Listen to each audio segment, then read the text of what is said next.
ये कहानी चार दोस्तों की है जो एक जंगल में सैर के लिए निकलते हैं, लेकिन उन्हें ये मालूम नहीं होता कि जहां वो जा रहे हैं वहां जंगल के वो राज दफन है जिनसे बचकर वापस आना तकरीबन नामुमकिन है।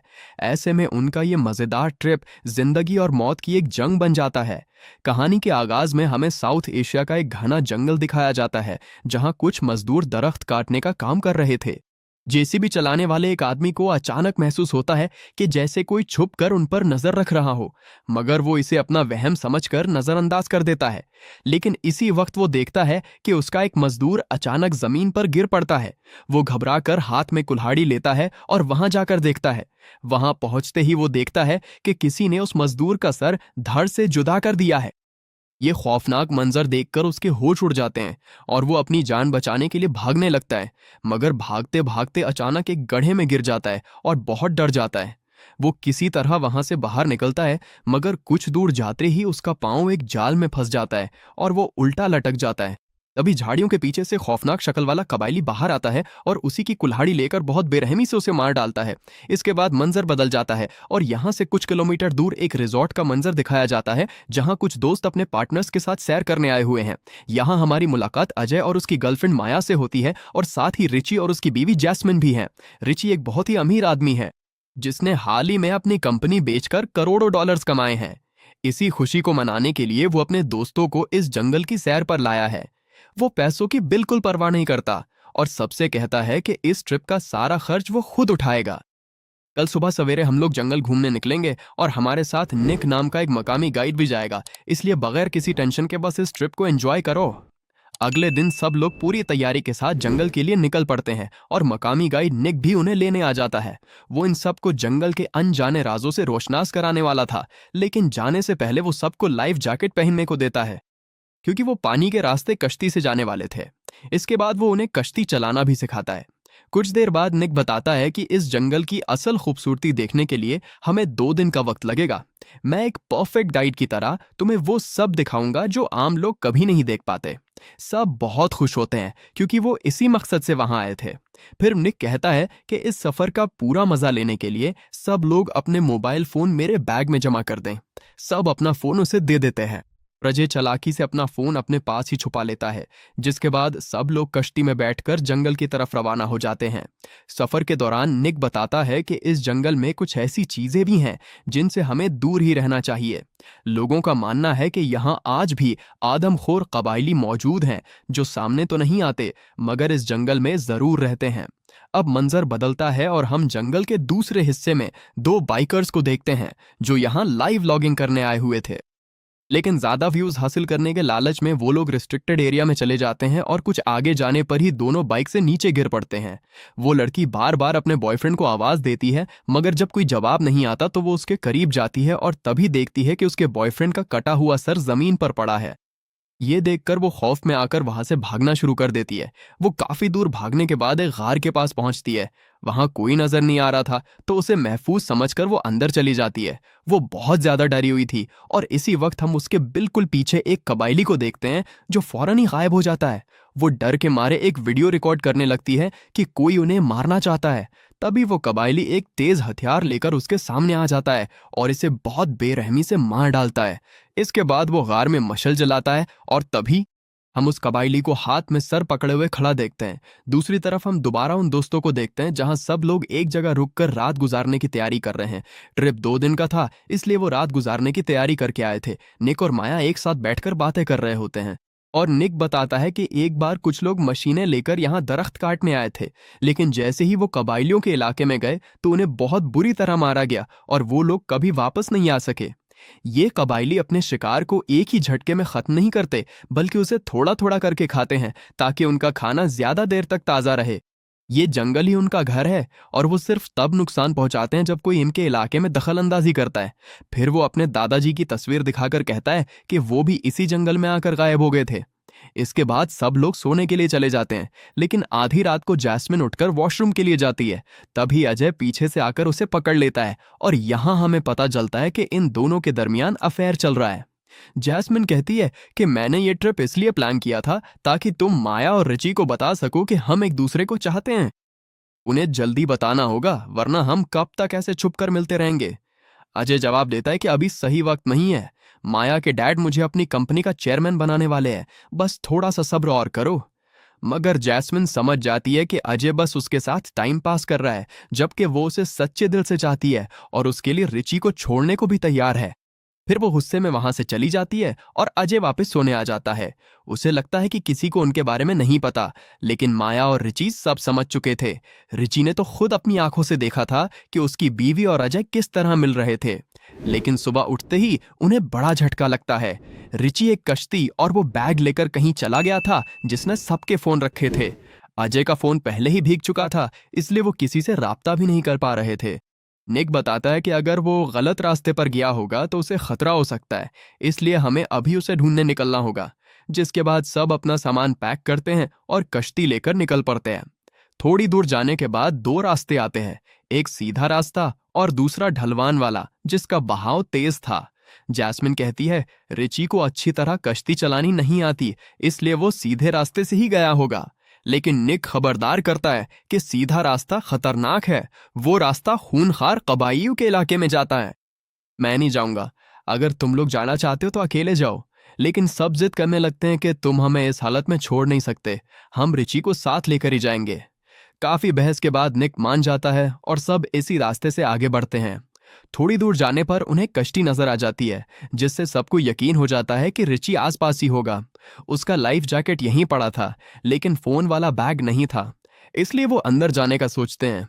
लेकिन निक कहता है मैं इससे आगे नहीं जाऊंगा, अगर तुम्हें अपने दोस्त को ढूंढना है तो खुद जाओ, यहीं रुककर बस 1 घंटा इंतजार करूंगा।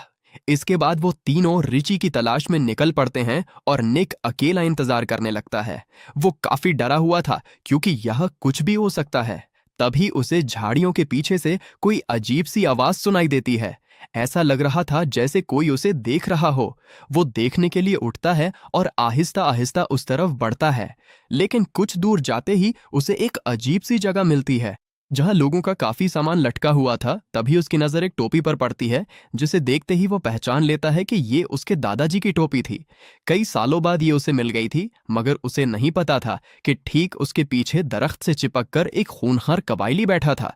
उसे देखते ही वो बुरी तरह डर जाता है और अपनी जान बचाकर भागने लगता है। वो कबायली हथियार लेकर उसके पीछे पड़ जाता है, लेकिन निक किसी तरह कश्ती तक पहुंच जाता है और फौरन निकलने की कोशिश करता है। फिर वो पीछे मुड़कर देखता है कि वो अभी भी उसके पीछे है या नहीं, लेकिन तभी अचानक वो पानी के अंदर से निकलकर निक का गला काट देता है। दूसरी तरफ वो तीनों दोस्त जंगल में घूमते हुए उसी बड़ी गार के अंदर पहुंच जाते हैं जहां पहले वो लड़की मारी गई थी। जैस्मिन को उसका हेलमेट भी मिल जाता है, मगर तभी अचानक वहां रिची आ जाता है, जिसे देखकर सब चौंक जाते हैं। पूछने पर वो सबको झूठ बोलता है कि उसका घूमने का दिल था, इसलिए वो अकेला कश्ती लेकर निकल गया था। असल में वो जैस्मिन और अजय को रात में साथ देखकर गुस्से में था, मगर अब रास्ता ना मिलने पर झूठ बोल रहा था। इसके बाद बगैर देर किए वो सब वापस लौटते हैं जहां निक उनका इंतजार कर रहा था। लेकिन वहां पहुंचने पर निक उन्हें नहीं मिलता, बस इसका चाकू गिरा हुआ था जिसे अजय उठा लेता है। इन्हें लगता है कि देर होने की वजह से शायद निक गुस्से में चला गया, तो सब अपनी कश्ती में बैठते हैं और आगे बढ़ते हैं। लेकिन थोड़ी दूर आगे जाने पर ही उन्हें निक की कश्ती मिल जाती है, जिस पर अजय को खून लगा हुआ नजर आता है। फिर कुछ फासले पर उन्हें एक बड़ा सा पतीला दिखाई देता है जिसके अंदर कुछ उबल रहा था।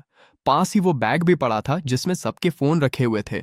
मगर जैसे ही वो पतीले के अंदर देखते हैं तो निक का कटा हुआ सर देखकर सबकी रूह कांप जाती है और डर के मारे फौरन कश्ती स्टार्ट करके वहां से भागने की कोशिश करते हैं। लेकिन रास्ते में एक दरख्त गिरा हुआ था, इसलिए पहले कश्ती को दूसरी तरफ निकालने लगते हैं। मगर इसी वक्त पानी से एक कबायली बाहर निकलता है और अजय पर हमला कर देता है। दोनों में लड़ाई शुरू हो जाती है और रिची जाकर उसे बचाने की कोशिश करता है, मगर उसे संभालना मुश्किल हो रहा था और इसी वक्त अजय चाकू से वार कर देता है, जिससे वो पानी में गिर जाता है। मौत हो जाती है। लेकिन उस दौरान उनकी कश्ती पानी के बहाव में काफी दूर जा चुकी थी। अब उनकी मुसीबत बढ़ चुकी थी, क्योंकि ना तो उन्हें रास्ता मालूम था और ना ही किसी से मदद मांग सकते थे। वो पैदल ही आगे बढ़ना जारी रखते हैं, मगर ये जंगल इतना घना था कि उन्हें पता ही नहीं चल रहा था कि वो किस सिमत में जाएं। थोड़ी देर में रात हो जाती है और बहुत ज्यादा भूख भी लग रही थी, इसलिए वो फैसला करते हैं कि किसी तरह रात गुजारकर अगली सुबह निकलेंगे, क्योंकि उन्हें अच्छी तरह मालूम है कि यहाँ बहुत सारे खूनखार कबायली हैं। कहते हैं कि रात में घूमने से ज्यादा खतरा हो सकता है। कुछ देर बाद सब लोग सो जाते हैं, लेकिन अजय को मच्छरों की वजह से नींद नहीं आ रही थी। इसीलिए उनसे बचने के लिए वो कीचड़ में जाता है और अपने जिस्म पर अच्छी तरह कीचड़ लगाकर वहीं सो जाता है। लेकिन कुछ वक्त गुजरने के बाद हम एक कबायली को देखते हैं जो उन्हें ढूंढते हुए वहां पहुंच जाता है। मगर अजय उसे देख लेता है और आहिस्ता से उठकर सबसे पहले चाकू उठाता है। तभी कबायली भी समझ जाता है और दोनों के दरमियान लड़ाई शुरू हो जाती है। लेकिन इस लड़ाई में अजय कमजोर पड़ जाता है और वो कुल्हाड़ी से उसके सर पर वार करके उसे जख्मी कर देता है। ठीक इसी वक्त पीछे से रिची आकर कबायली पर हमला कर देता है, लेकिन तभी अजय वहां फिसल कर बेहोशी की हालत में ढलान से नीचे जा गिरता है। फिर कुछ वक्त बाद जब उसे होश आता है तो वो किसी तरह उठकर आगे बढ़ने की कोशिश करता है। तभी वो देखता है कि दो कबायली रिची को रस्सी से बांधकर नीम मुर्दा हालत में घसीटते हुए ले जा रहे थे।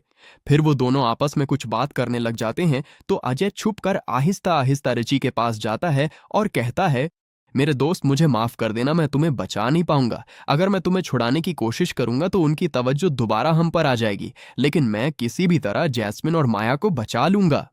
उसके बाद वो लोग रिची को अपने कबीले में ले जाते हैं और सबसे पहले उसकी एक टांग अलग कर देते हैं ताकि वो भाग न सके।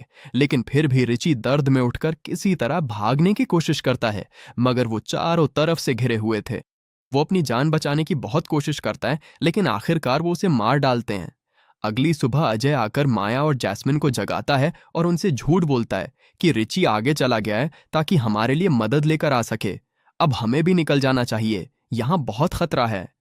इसके बाद वो तीनों दरिया तलाश करते हुए आगे बढ़ते हैं और कुछ दूर चलने के बाद उन्हें दरिया मिल जाता है।